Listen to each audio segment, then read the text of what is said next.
আসসালামু আলাইকুম, আপনাদের সবাইকে স্বাগত জানাচ্ছি রেস্টলেস রেহানার নতুন একটি ভিডিও ব্লগে। প্রতি বছরের মতো এই বছরও কিন্তু ওয়াইডব্লিউসি স্কুলে 10ই এপ্রিল আয়োজিত হয়েছিল চৈত্র মেলা। আমার বোনের প্রথম স্কুল বা হাতে খড়ি কিন্তু এই স্কুল থেকেই, তাই আমার বোন ভর্তি হওয়ার পর থেকেই এই স্কুলের মেলাতে আমরা আসার চেষ্টা করি।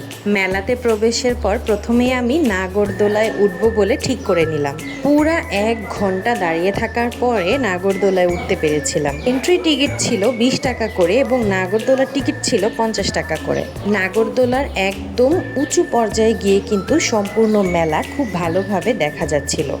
এই মেলাতে এসে আমার 11 বছর আগের কথা মনে পড়ে গেল, যখন আমি আমার বোনকে নিয়ে প্রথমবারের মতো এই মেলাতে এসেছিলাম। তখন আমার বোন মাত্র স্কুলে ভর্তি হয়েছে, আর এখন এই বছর আমার বোন এইচএসসি পরীক্ষা দিবে।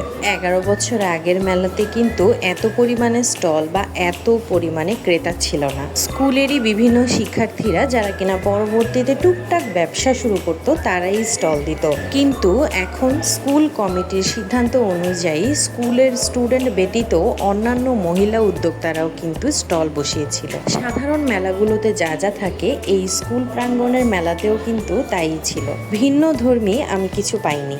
এখন তো মানুষ আরও নতুন নতুন পণ্য নিয়ে ব্যবসা করে, যেমন আদা রসুন বাটা, হলুদ গুঁড়া, মরিচ গুঁড়া, এইসব নিয়েও স্টল ছিল। মেলা হয়েছিল 10ই এপ্রিল, অর্থাৎ 14ই এপ্রিল পহেলা বৈশাখের আগে, তাই প্রত্যেকটা স্টলেই পহেলা বৈশাখকে কেন্দ্র করেই কিছু কিছু অসাধারণ পণ্য ছিল।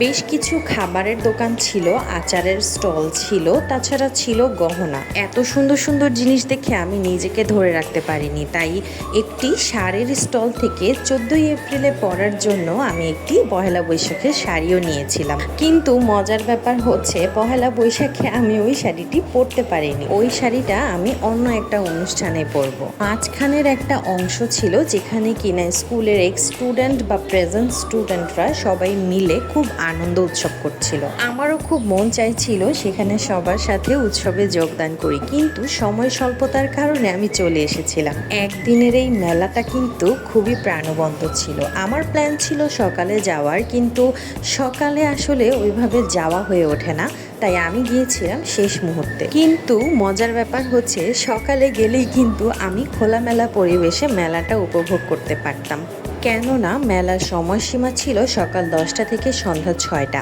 অথচ 2টার পর থেকে এত পরিমাণে মানুষ এসেছিল মেলাতে যে সেই মেলা সম্ভবত 8টা বা 9টায় শেষ করতে হয়েছে। আজকের মতো এই পর্যন্তই। দেখা হবে নতুন কোনো ভিডিও ব্লগে। ততক্ষণ পর্যন্ত আল্লাহ হাফেজ।